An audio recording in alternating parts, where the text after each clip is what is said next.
tardes. Agradezco la gentil invitación y la oportunidad de dirigirme a ustedes.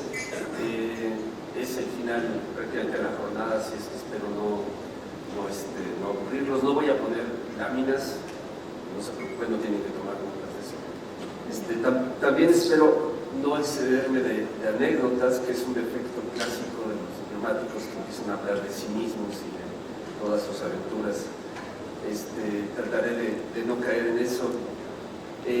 Ustedes conocen, algunos personalmente han viajado a China, pero todos estamos rodeados de cosas made in China crecientemente en nuestra vida cotidiana. Y en la industria en la que ustedes están, pues eso es una llegada impresionante. En Guangzhou, donde estuve yo adscrito 4 años, tiene lugar un salón del automóvil anualmente. Y recuerdo que en el 2012 las marcas chinas empezaban a florecer, ya existían, pero empezaban a florecer al pasar sobre todo trasladar su producción de maquinaria pesada a la automotriz, especialmente para autos, para el mercado doméstico. Algunas marcas como MG pues, compraron la marca entera, o Volvo, que compraron una parte, con un traslado completo de tecnología. En otros fue la evolución literalmente de maquinaria pesada o de vehículos de carga o de transporte a los automóviles, como es el caso del BYD, por ejemplo. BYD es una empresa que empieza fabricando pilas, y de las pilas pasa a las baterías, de las baterías pasa a los camiones y luego pasa a los automóviles. Es un proceso muy interesante que podemos ver ahí. Entonces, esta aparición repentina de muchas marcas no es un proceso que haya sucedido hace 2 o 3 años, sino que es un largo proceso que tiene 30 o 40 años, que va de la mano con la transformación de la economía china. Entonces, importante es, sabemos la dimensión, ¿no? Su población, 1.350 millones aproximadamente de habitantes, una tasa de natalidad baja, un acelerado envejecimiento de su población. Los chinos, lo que más les preocupa es la capacidad y la seguridad, digamos, alimentaria, ¿no? No solo es que les encante comer, yo creo que es su principal ocupación, ¿no? Yo creo que no es muy políticamente correcto lo que voy a decir, pero yo creo que a los chinos lo que más les interesa es comer. Después dormir y después hacer dinero. A lo mejor primero dinero y luego dormir, pero va de la mano. Del sexo no tengo mucha idea. Son muchos, pero no me parece que este es el tema sustantivo de su interés. Entonces este tema de comer tiene que ver con una actitud del Estado de garantizar la proveeduría de la alimentación, la seguridad del grano, la seguridad del pescado, etc. Por eso compran por todos lados.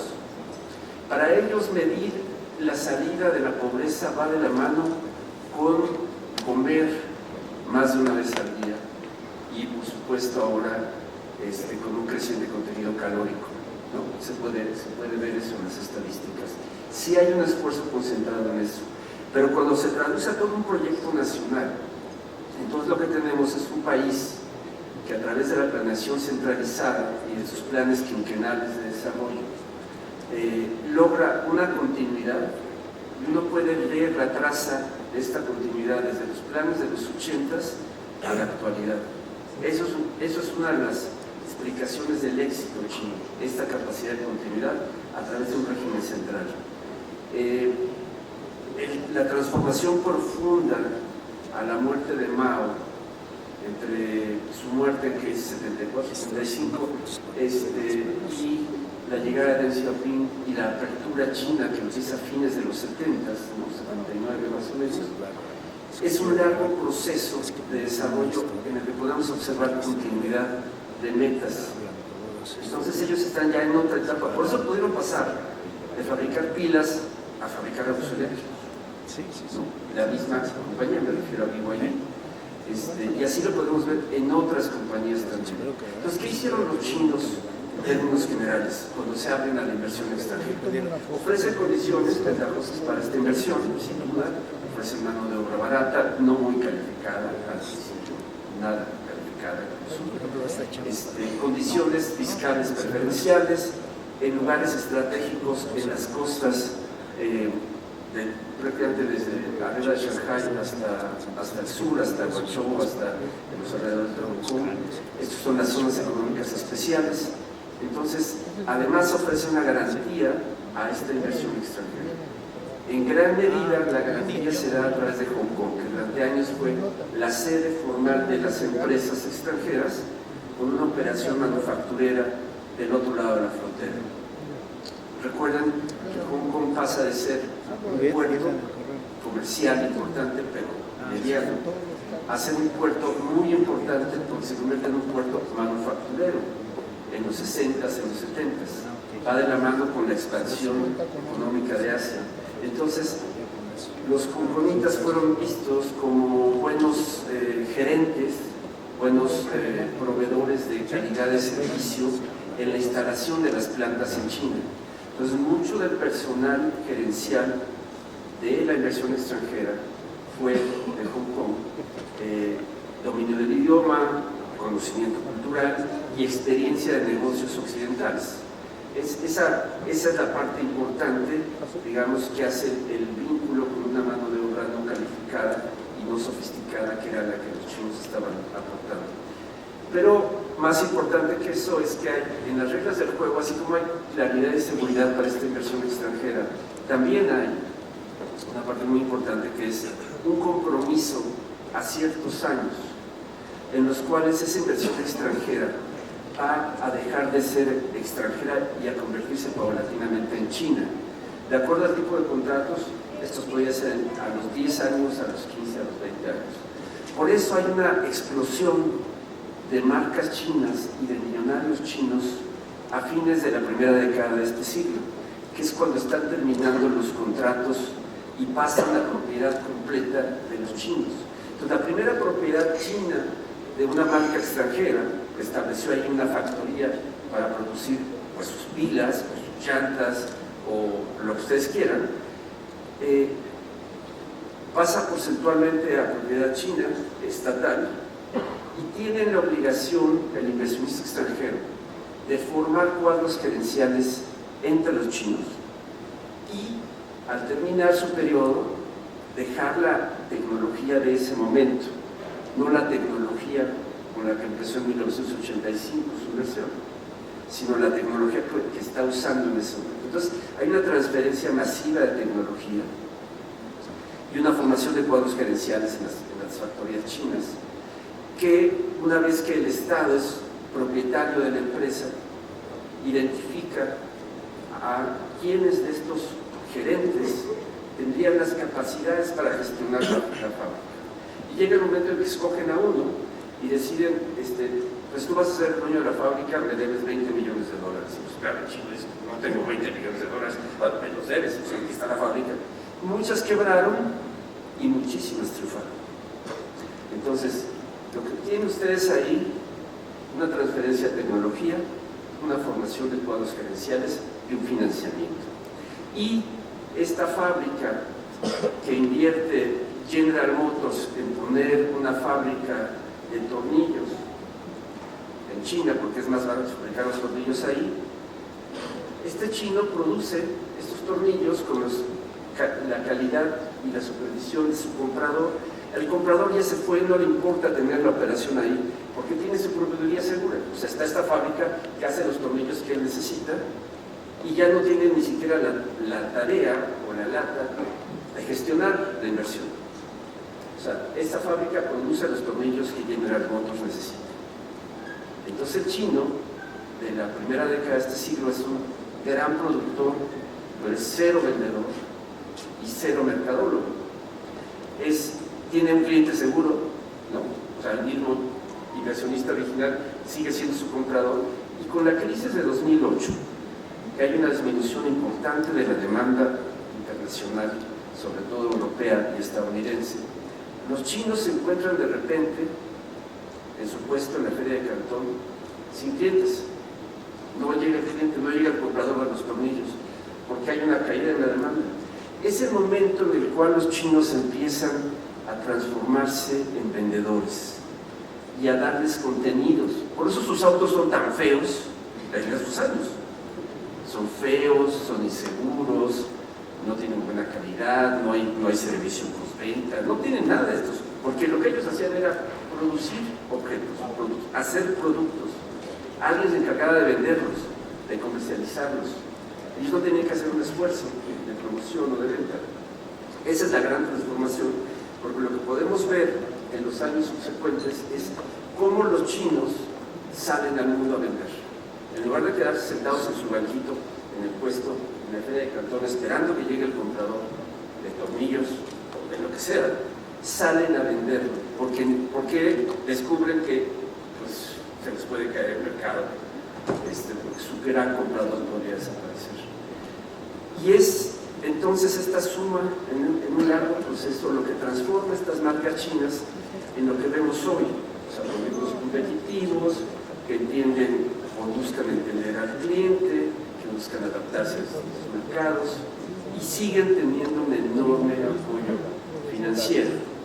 Si ustedes son un pequeño productor chino, pequeño, comillas, pero digamos, que produce pues justo tornillos o las cajas para hacer los cajeros automáticos, cosas de ese tipo, posiblemente al fin de semana que tengan que pagar la raya, tengan que ir con un usurero y contratar un crédito a un alto interés, porque el pago que les va a llegar del extranjero por su dotación de tornillos les llega el martes y ellos tienen que pagar el sábado.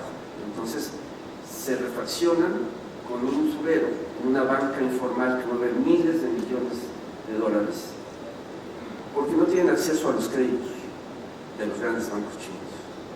A lo mejor ahora ya, pero hasta hace unos años no lo tenían. ¿Quién tenía el crédito? Las grandes empresas vinculadas al Estado, que son las que compiten aquí, en el mercado. Entonces, ustedes tienen como presencia china y competencia pues a empresas que tienen un respaldo financiero arrollador, ¿no? Ellos no tienen que ir al mercado de los usureros, ¿no? Y créanme que no estoy hablando ni de pequeñas fábricas, o sea, no estoy hablando de talleres, ni estoy hablando de unos cuantos, estoy hablando de miles de grandes empresas con miles de prestamistas en una operación bancaria informal que funciona constantemente, ¿no? todo el tiempo. Es una práctica incluso china, ¿no? El chino y las chinas, hablan las chinas más, son profundamente ahorradores, son muy ahorradores. Eso es un reto para su mercado interno, porque sí, claro, cada vez consumen más, pero anteponen el ahorro, y el ahorro que tiene que ver sobre todo con bienes raíces. Por eso ven ustedes esta explosión también de ciudades y de grandes construcciones, porque hay ahí sí hay una gran demanda, ¿no? Supongo que el automóvil también, y que el automóvil juega ahora un cierto papel de prestigio social también, ¿no? Estoy casi seguro de eso. Entonces, con esto he querido referir por qué China aparece para nosotros de repente. Para ellos es un proceso planeado y largo que se ha venido teniendo lugar. Ahora, los chinos afirman que han sacado más o menos 800 millones de personas de la pobreza extrema, lo cual es cierto, ¿no? O sea, no los he contado, pues, pero sí podemos verlo fácilmente en cualquier programa, ¿no? Y eso no quiere decir que tengan un gran mercado interno. Este es un tema importante porque tiene que ver mucho con su expansión. Es decir, los chinos piensan, ellos quieren ser el primer país del mundo, y el primer país del mundo es Estados Unidos. Entonces tengo que ser como Estados Unidos para superarlo. Entonces Estados Unidos se sostiene porque tiene un gran mercado interno, tengo que hacer un gran mercado interno. La primera ciudad china que alcanzó un promedio de ingreso per cápita como para tener un excedente para consumo fue Dongguan, en la provincia de Guangdong, en el sur de China, que la alcanzó en el 2008, apenas en el 2008, una ciudad alcanzó. Ahora seguramente hay docenas de ciudades que lo han alcanzado. El promedio de ingreso per cápita que les permite, pero no son aún una gran potencia de mercado interno, requieren exportar, por eso son muy agresivos en sus exportaciones, por eso llegan dotados de todo tipo de capacidades, porque dependen de eso para mantener su maquinaria en funcionamiento. Entonces, si recuerdo que les mencioné del 2008, esta crisis de disminución de la demanda en el mundo por la crisis financiera, que impacta sin tener idea por qué estaba sucediendo esto, porque se les desaparecían los compradores, los llevó a transformarse aceleradamente y a dar un paso muy importante en la comercialización. Yo creo que para el caso mexicano, concretamente el tema de los automóviles, es muy importante que ustedes logren componentes nacionales, de integración nacional a la producción china. De otra forma, solamente van a ser distribuidores de automóviles chinos, pero con márgenes de ganancia decrecientes, porque los chinos, una vez que controlan un mercado, imponen condiciones. Entonces compraron cientos de hectáreas, miles de hectáreas en Argentina y pasaron de producir pues pastura para el ganado, ¿no?, en Argentina, a producir soya, que es un producto esencial de la dieta china. Llegó el momento en que los chinos decidieron pagar más barata la soya. Son los dueños de la tierra, son los principales compradores de la soya, además de la que ellos habían comprado, los argentinos a su vez transformaron muchas hectáreas para la producción de soya porque tenían este mercado. Recuerden la Sudamérica rica de la primera década de este siglo, pues todos comerciaban con los chinos y todos producían sobre todo materias primas, alimentos, estos materiales para el litio, frutas, pescado, etcétera.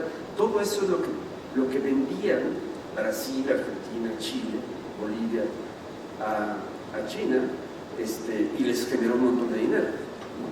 Pero cuando los chinos decidieron poner ellos los precios, pues es parte de la crisis económica de la siguiente década en América del Sur.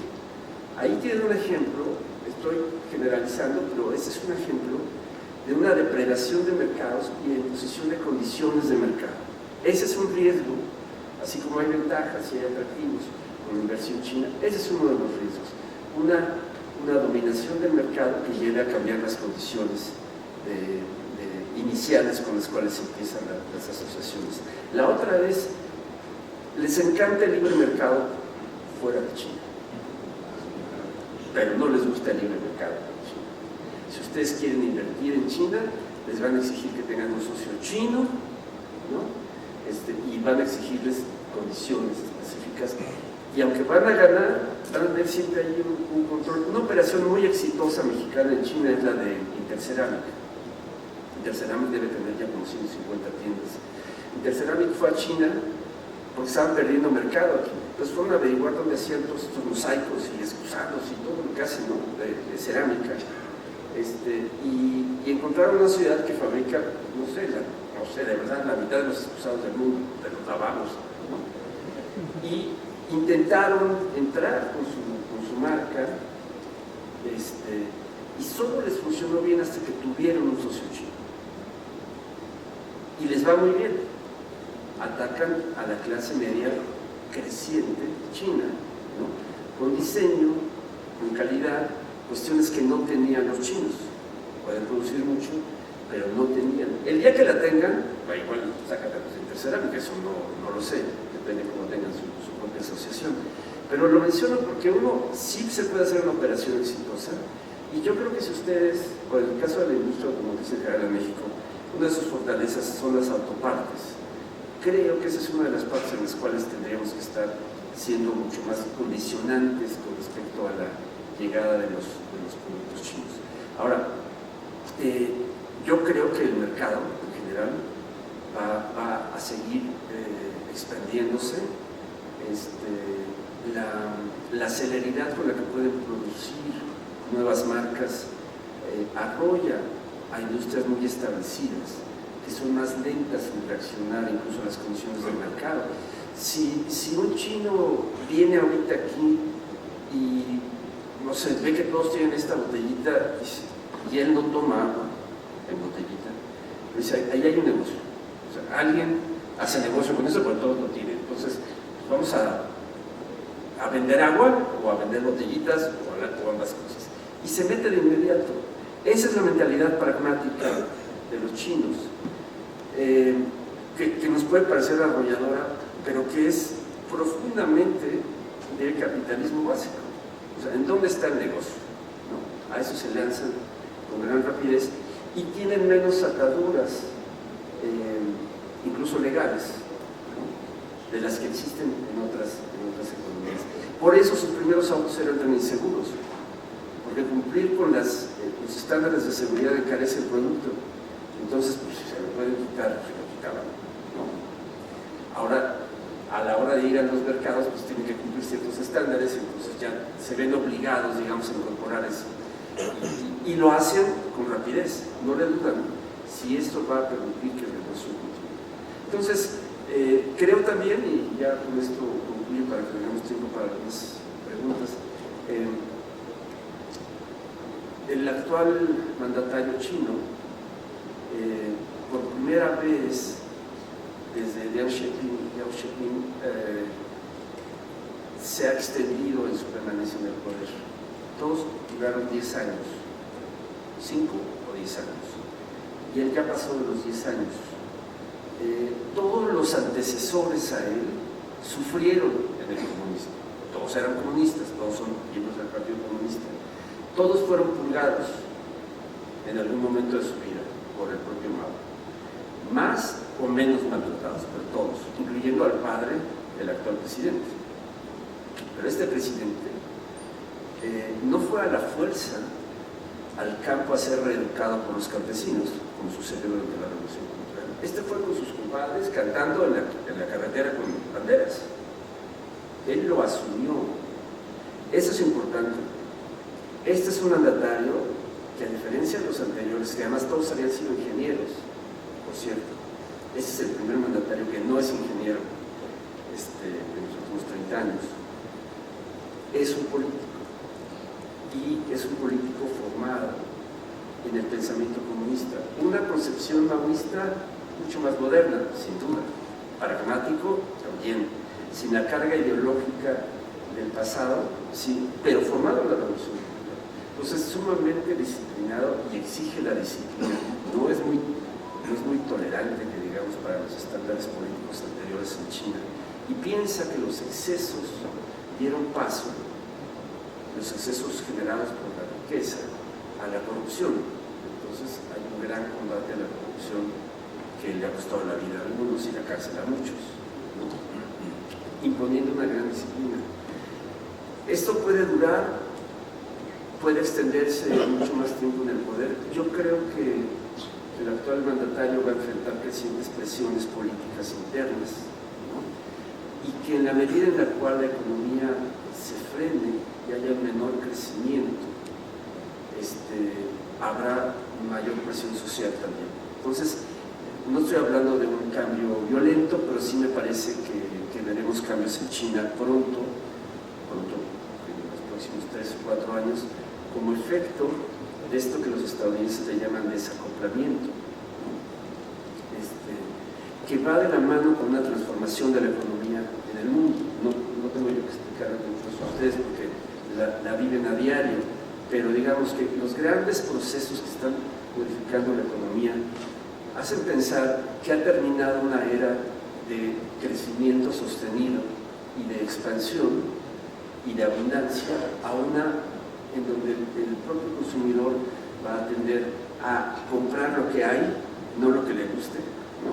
Tendrá que amoldarse a estos gustos. Estas restricciones incluyen los temas climáticos, efectos en temas de seguridad, por ejemplo, del automóvil, menor abundancia de dinero. Entonces, esto va a transformar, me parece, en general, al consumidor en el mundo entero. Y creo que para un modelo chino de crecimiento así sostenido en esta dirección, pese a todo lo que he dicho, no le va a ser tan fácil adaptarse de la noche a la mañana a las nuevas reglas en donde se está adaptando ya regiones enteras como Europa o Estados Unidos. Entonces, digamos, si ahora la tendencia es a los autos eléctricos, pues los chinos empiezan a hacer autos eléctricos al otro día, sin ningún problema. Pero no es tan sencillo el asunto, ¿no?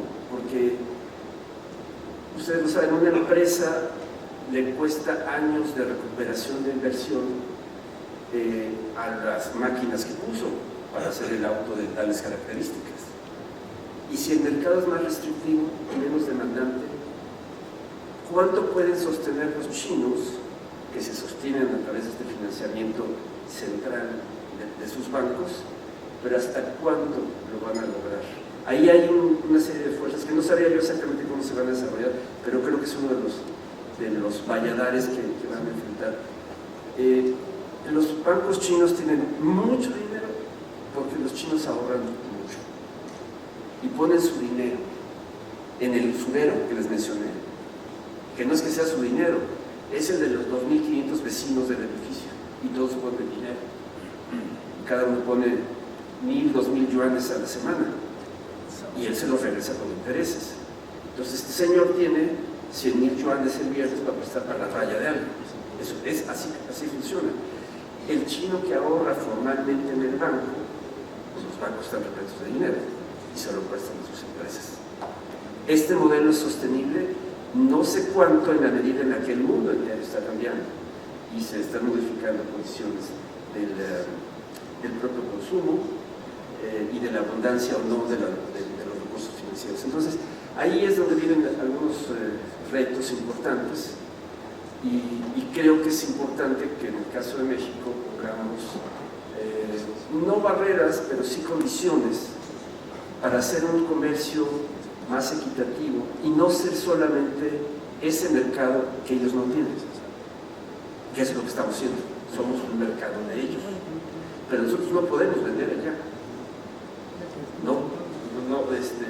Si uno de ustedes dice, pues voy a poner una distribuidora allá en Shanghai, no creo que sea nada fácil. Dejen ustedes hablar chino, no creo que sean nada fácil las condiciones para ese tipo de inversión, porque ellos quieren inversión que produzca allá, no quieren inversión que se lleve, como los japoneses, por cierto. Es una cuestión asiática. Pues yo aquí les dejo las malas noticias.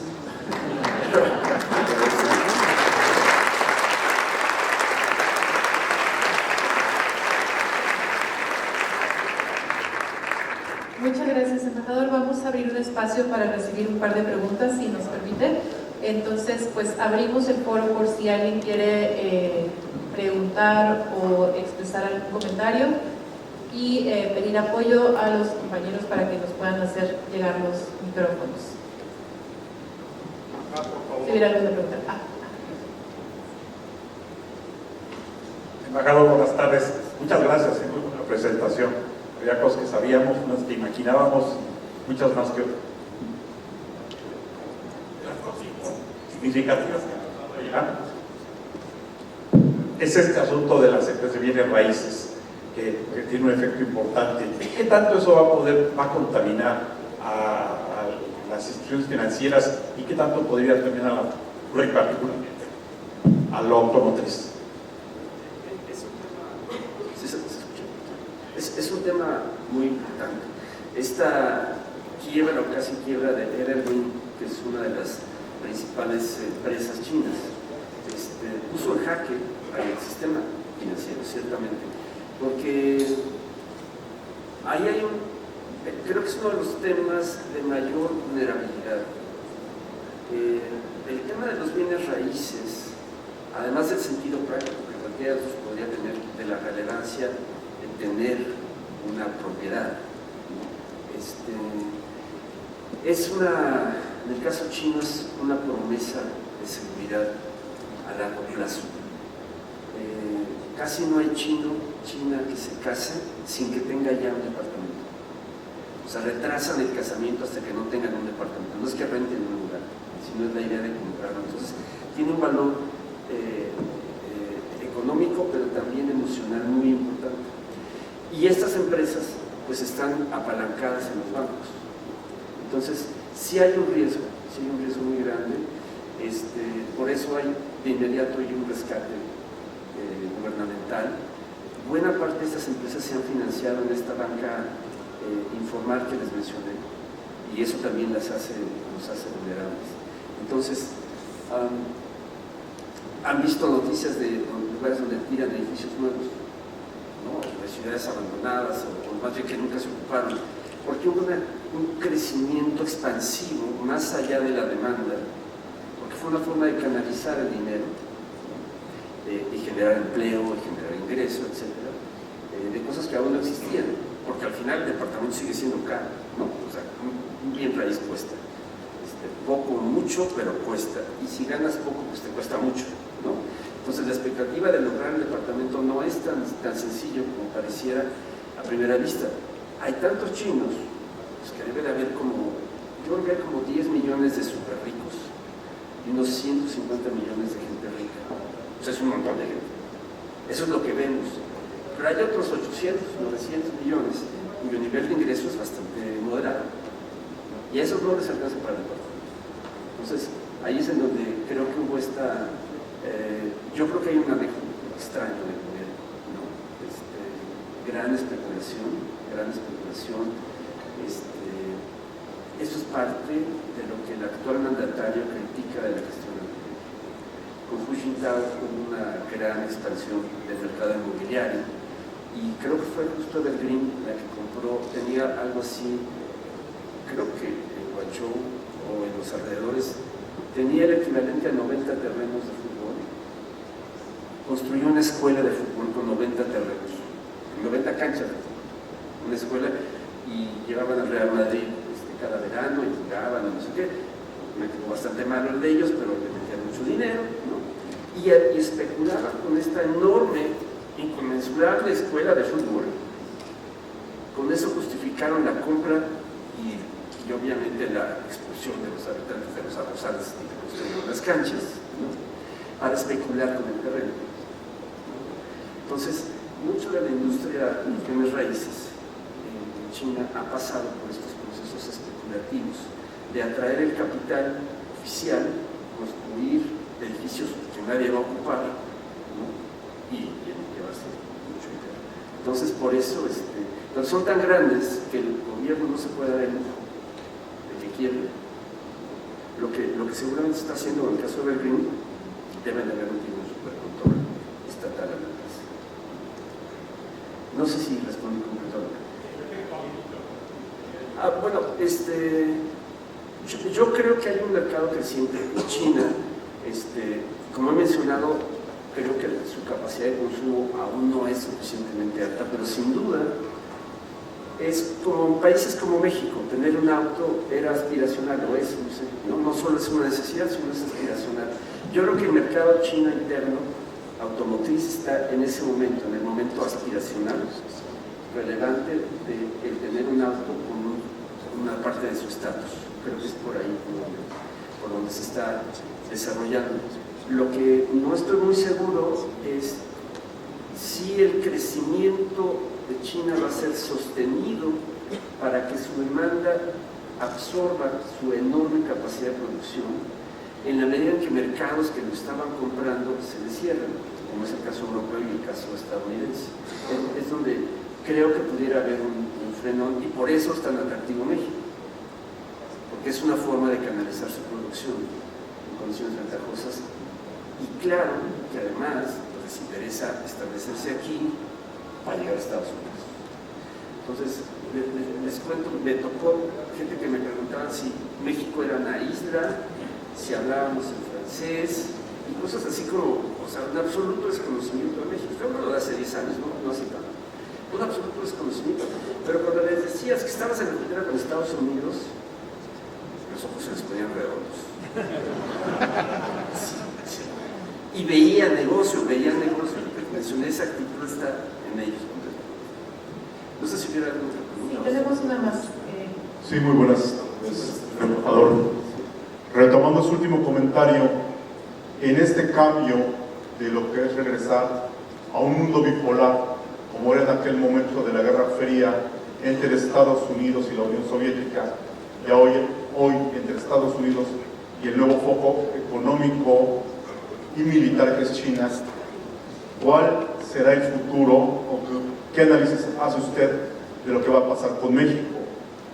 Lo que usted comentaba de la banca informal china, que es de la mafia china, ya está presente aquí en México en la central de abastos y en el centro, donde usted puede ir a cambiar dólares sin presentar ninguna identificación, cosa que sí tiene que ser en las casas de cambio o ser cuentaviente de los bancos. Hay restaurantes en la zona rosa que están enfocados exclusivamente para chinos, porque toda su publicidad y su menú de chinos, y solamente ve usted chinos consumiendo en esos restaurantes. En el norte del país, usted sabe que hay jornaleros que viajan de Oaxaca, de Chiapas, para las cosechas, pero ya están cosechando verduras que no son conocidas para nuestro mercado, para nuestra cultura, y son para satisfacer al mercado chino en los Estados Unidos. Resumiendo, ¿cuál es su análisis del papel que tendrá México en este nuevo cambio a la bipolaridad, ahora entre Estados Unidos contra China? Muchas gracias. Pues no está fácil, ciertamente, porque ahí nuevamente el destino geográfico nos va a marcar. Yo creo que para los chinos somos principalmente un trampolín de acceso a Estados Unidos, que nos ven, sobre todo a través del libre comercio, como una puerta, una forma de entrar, por eso les interesa. Y al llegar acá van descubriendo dos cosas de México. Una, que hay un mercado interno importante, con capacidad de compra en ciertos sectores importante, y entonces ya no solo están pensando en instalarse para vender a Estados Unidos, sino también en vender acá. Y segundo, que podemos ser tan informales y tan apreciativos de la corrupción, desgraciadamente, como ellos mismos. Entonces, ellos no le llaman corrupción a sus formas de hacer negocio, no es una parte inherente. Digo, sin pasarnos, o sea, con, digamos, ciertas cositas, ¿no? Hay corrupción, y en otra en donde esta cercanía personal, dar obsequios, alabar al prójimo, etcétera, es una parte integral. No lo ven necesariamente como un acto de corrupción el llegar y dar un regalo. Pero les encanta esta informalidad de la parte mexicana, que nos hace muy vulnerables a ellos. Y los mexicanos nos encanta que llegue alguien y nos ofrezca cosas pues por abajo del agua, ¿no? O nos dé una comisión en cash, en directo. Los ejemplos que ustedes quieran invitarse. Desgraciadamente sí está eso en nuestra cultura. Y entonces eso les hace muy atractivo a los chinos establecerse acá. Hay chinos que traen a otros chinos para que se encargue de la caja, porque el mexicano les roba. Dicho por ellos. Porque no confían mucho en los mexicanos porque les roban. Y los mexicanos que pensamos de los chinos, es algo parecido, ¿no? Entonces yo no sé si es así una forma muy perversa de establecer un diálogo entre culturas, pero hay algo de esta parte. Ahora, en la parte geopolítica, yo creo que no hay mucha duda de que nuestra apuesta de largo plazo está vinculada con Estados Unidos, con el mercado estadounidense y con la comunicación estadounidense. Tendremos que jugar un balance y mantener la relación con China en la parte económica y no entrar en la vulnerabilidad política con ellos, porque eso tendría costos importantes. Y si ahora nos critican en Washington por la migración, al rato nos van a criticar porque nos hemos achinado, ¿no? Nos van a ver como vulnerabilidad a su seguridad nacional. Eso es lo que menos necesitamos. Entonces, por eso también creo yo que necesitamos poner reglas claras al comercio con China. Existen en el papel, pero en la práctica, y son desiguales. Si no logramos una relación más o menos pareja, no va a ser creíble hacia el exterior que sí tenemos una relación sana con China.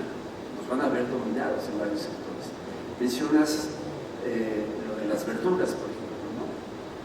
Sí, ahora vamos a estar comiendo verduras similares a las que comen ellos cuando tengan dominada la producción. Ya les dije, hay una crisis de carne en Argentina, ¿no? Y esta crisis tiene que ver con el cambio de la orientación de sus cultivos para producir soya para el mercado chino.